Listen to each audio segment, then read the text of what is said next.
Now, if you've ever visited a cemetery out here in Richmond, you probably went to the Oakwood Cemetery. This is a place where a lot of Confederate soldiers are buried, including President Jefferson Davis of the Confederacy, and also President James Monroe is right behind me here in President's Circle. But the cemetery we're going out to today is on the civilwartrails.org website and interactive map, and it's Oakwood Cemetery, and it was a very significant place.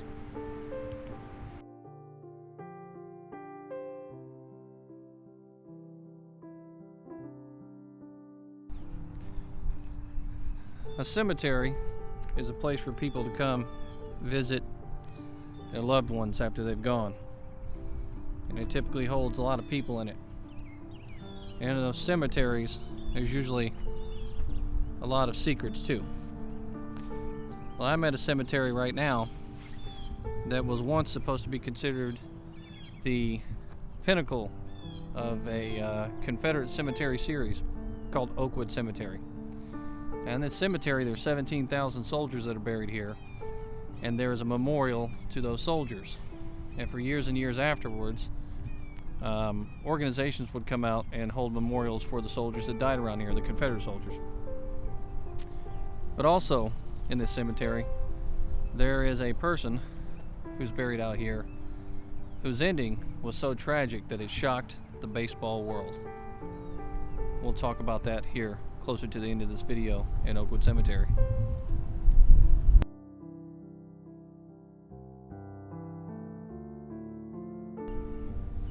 In April of 1866, a women's group decided to come together, women from local churches, to raise money in order to create a memorial for the soldiers that were buried out here, the Confederate soldiers in Oakwood Cemetery. And they wanted to put proper headstones up, and they had commissioned someone to basically create headstones from wood and paint them and then mark them and place them out here. Well, it turned out to be a very good organized thing, and that they were successful in what they were wanting to achieve. They created those headstones for the soldiers that were out here and actually identified some of them. They were buried. The majority of them are unknowns. And they actually sent a request to Robert E. Lee to come out here to say a few words at the memorial. But for some reason, Robert E. Lee actually declined to come out here. And he sent them a letter instead, telling them that the fields that they would be buried would always be green in his memory, or something to that effect. Nobody quite knows why Robert E. Lee refused to come out here to a memorial service for 17,000 soldiers that he generaled in those 7 days battles, which is where the majority of them fought, that died out here in these hospitals. But he actually did not attend.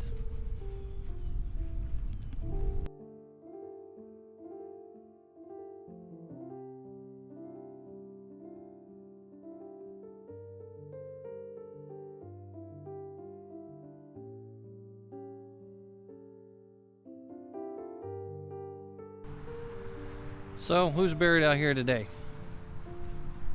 Well, 95% of the soldiers that are buried out here in this Confederate cemetery are actually privates. They're not officers. The vast majority of the men that were buried out here were privates, and a lot of them were young men.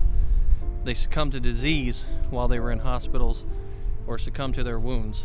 And you gotta remember, during those times, the sanitation efforts at hospitals weren't the best. So soldiers would go in sometimes with a small wound and end up dying because they caught an infection while they were in that hospital, or they caught pneumonia.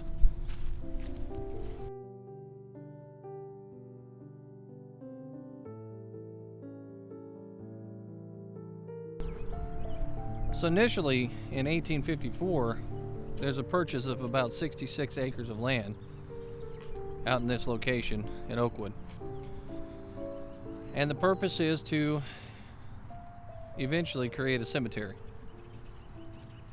The land is then utilized during the American Civil War starting in 1861 with the first burials being placed out here. But shortly after, when the 7 Days Battles takes place in 1862, men start coming in and start being seen at the local hospitals that are propped up out here. And actually not too far from the location where I'm at right now, I'm in section C. Off in the distance would have been a house that R.E. Lee himself made a headquarters during some of the campaigns and battles that took place out here. So at one point, 75 men per day during the 7 Days Battles in 1862 were dying in these hospitals, and they were being placed out here in these fields. Now there's two other cemeteries that are out here too. One is the Chaco, and then there's the Hollywood Cemetery. The one that's most noted is Hollywood Cemetery because the majority of the most famous people from the American Civil War on the Confederate side are actually buried out there. You can see generals, even the ex-Confederate president Jefferson Davis was buried out there, along with some actual American presidents buried in Hollywood Cemetery.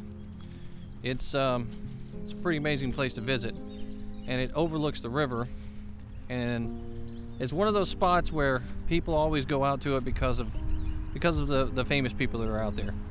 But hardly anybody ever comes out here to Oakwood Cemetery. And that wasn't always going to be the case. This place was supposed to be the premier place to visit. But when you come out here, you can see why. It is a clear, open space. There's no shade, there's no scenery, and in today's society, it is now surrounded by housing complexes and apartment complexes and things like that. It's not that pretty of a cemetery.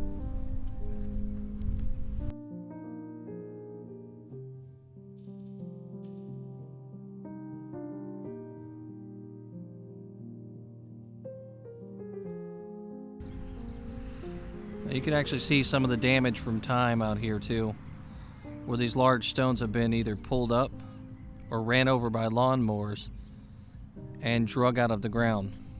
You can see some of the damage to all these stones that are out here, really, where they've been hit by what I assume is probably a lawnmower, and big chunks have been knocked off of it,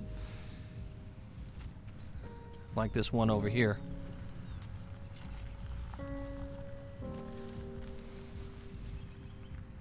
It's a large chunk knocked off of that one. And then back here you can see the score marks of the mower coming up and down and running into them. This is not exactly an ideal situation for anybody's burial. There was a very famous photograph that was taken out here of the headstone sticking up out of the ground. And if you go through any Civil War book, you're probably going to find that picture, because it depicts a cemetery and a lot of tombstones, and it was done for a reason. They wanted to have the cause and effect in the photograph. But if you look at that photograph in the background, you can actually see a couple of things. You can see a couple of structures out there way off in the distance. You can see a man who's standing by a tree, and it's assumed that this man that's standing by the tree is actually the photographer or one of the crew members from that team. And then in the foreground, you can actually see a couple of headstones that you can make names out of, maybe just first names or initials or something like that. But right there in front of the picture, as a matter of fact, there's a couple of headstones out there where the names can be made out for you to be able to see. And I am here at the location where that was. Section C.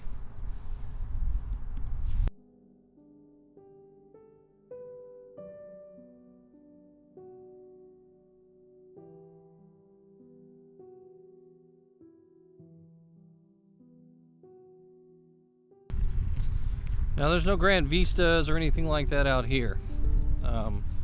There's just big open fields and a lot of flat tombstones for thousands of soldiers, roughly 17,000. They were killed in and around the Richmond area, hospitals, and battlefields. It's a pretty crazy place to visit, but not half as crazy as the story of a man that's buried in this cemetery that I found out about when doing some research about it. Now, it's not exactly Civil War related, but it's a very interesting story nonetheless.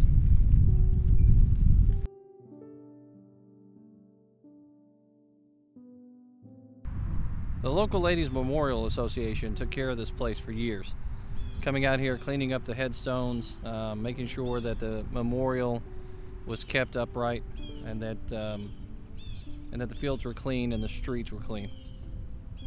In 2009, the SCV actually took over for this location here.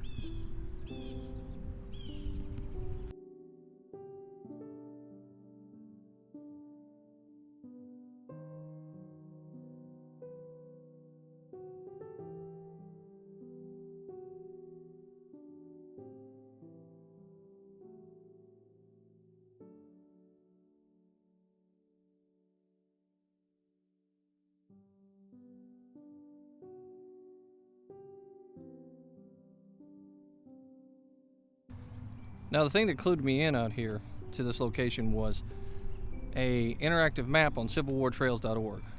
Now, I'm not affiliated with the Civil War Trails, but I do like going out to the signs that they have, because their signs tell a story of the people, places, and things. They give the full history and the background, whether it's good or bad, and they always have interpretive signs with maps and pictures and things like that to paint the picture for you so that you can understand more fully what happened in these locations.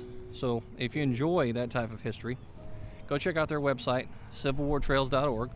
I have the link in the description below. I also have a link down there for you to be able to donate to them if you want to. It's a pretty cool organization, and I believe in what they do.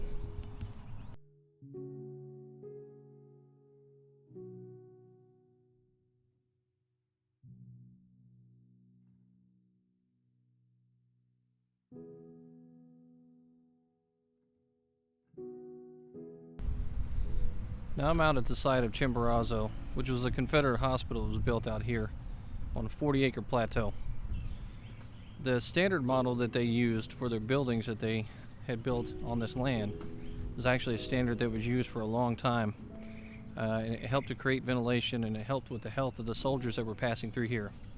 Some 78,000 Confederate soldiers actually came through this location. The large building that's here, it's directly behind me now. It's actually a structure that was built in 1909. It is not one of the original structures, as the majority of those structures have long since gone.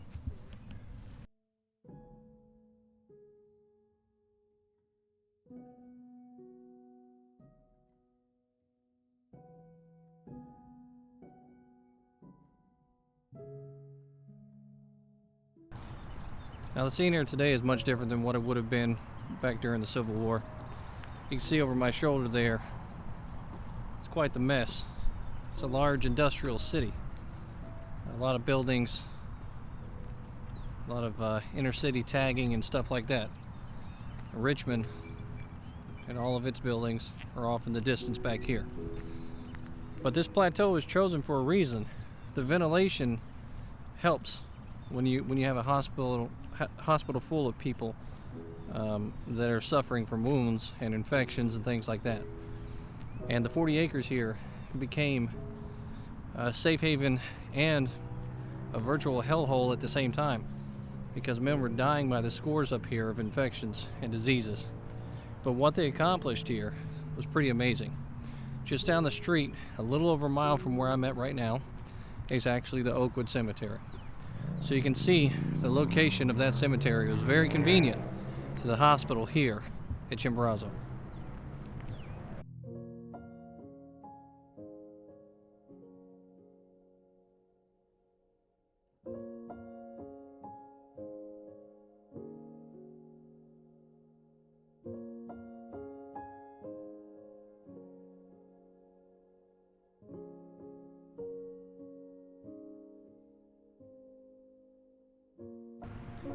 Now all this walking around and checking out history makes you hungry. So we're gonna head over to Proper Pies in downtown Richmond, right outside of where Chimborazo is, and grab something to eat.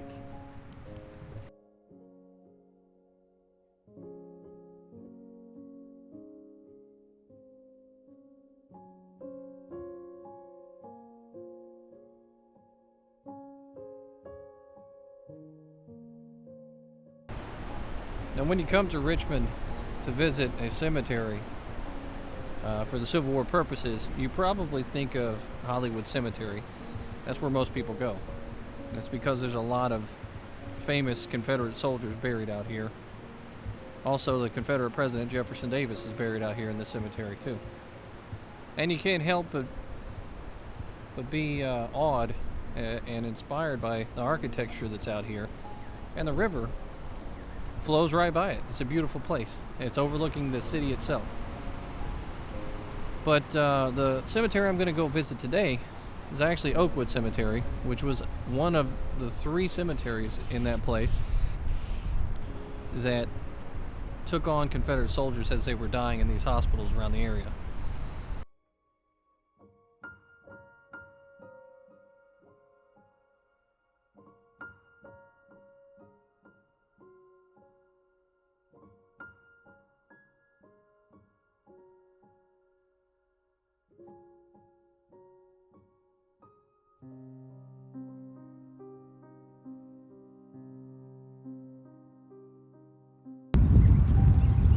Now for that bit I was talking about with the tragic death.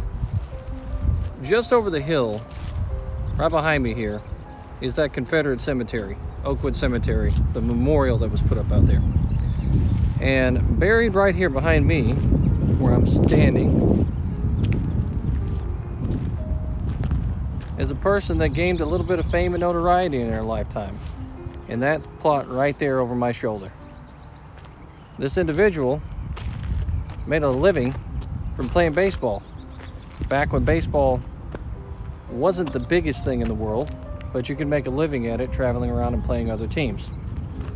And during the American Civil War, American version of baseball sprang up and became a very popular game with Civil War veterans, and afterwards clubs sprang up all over the place. This man buried behind me here spent 20 years playing baseball and what would be the equivalency of the minor league teams here in Richmond, Virginia, traveling around and making a living out of it. But this man was not a very good loser. In his lifetime, there were reports that his wife said that every time he came home losing, or after a loss, he came home drunk and he came home angry at the world. And he took it out on his wife and his family. His friends, however, said he was the greatest person ever. They talked about him and spoke of him very highly. Said he was a funny and happy guy to be around, although he could be a downer at times. This is the kind of history that springs up in these cemeteries that sometimes makes your skin crawl. And his ending happened at the James River.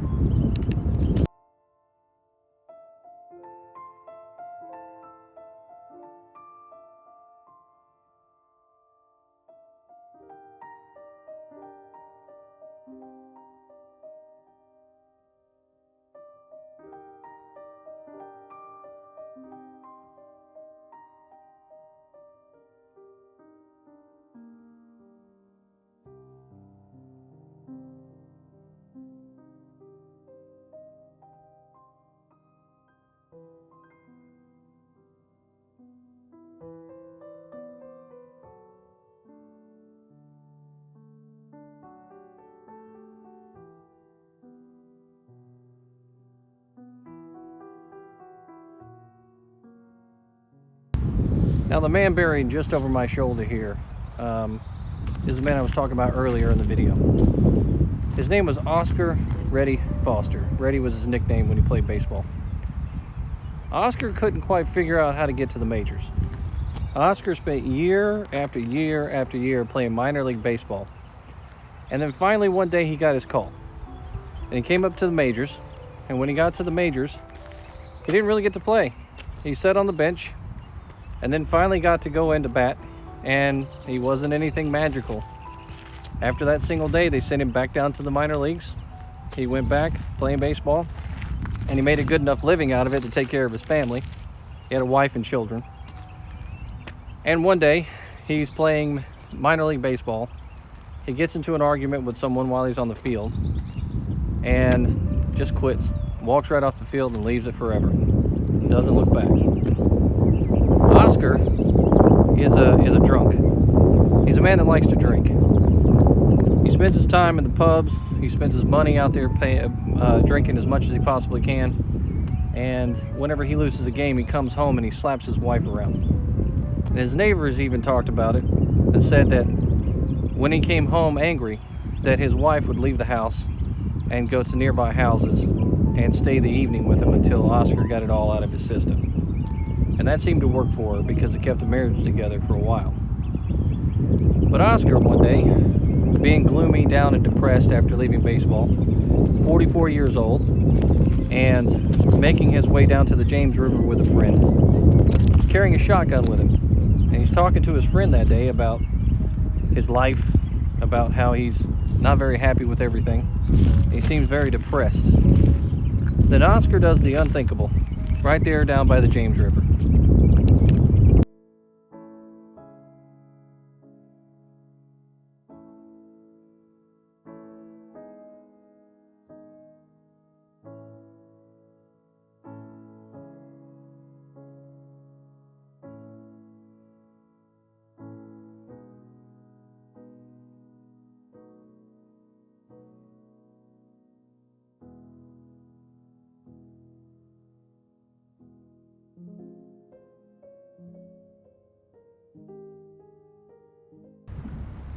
So on December 18th and 19th of 1908, Oscar decides to go on a drinking binge with his buddies, and he heads down to the James River with Lee Pelkington, one of his friends. During those days, he'd been talking about how he didn't feel good about himself and about how he was going to want to kill himself. Well, he heads down to the river with that friend of his. He's got a 12-gauge shotgun in his hand, and his friend doesn't think anything about it. He has a bottle of whiskey in the other. As he's drinking the whiskey and standing by the shore of the James River here, he hands that whiskey to his friend and says, "Watch me do a trick." And on that day, he puts that shotgun to his head, pulls the trigger, blows his brains out. That was the end of Oscar's life there at the age of 44. And his children and his wife had to pick up the pieces afterwards. It was carried in the newspapers, and all of the Major League Baseball world heard about it, and it was an explosive story. But it's likely news that you probably didn't know anything about, or a person that you've never heard of because you only played one day in Major League Baseball.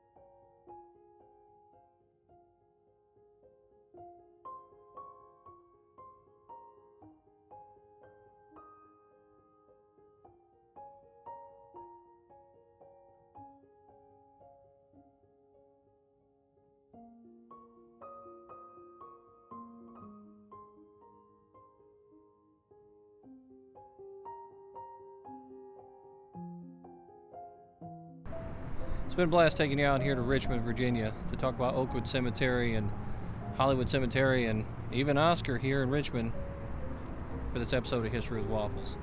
Until next time.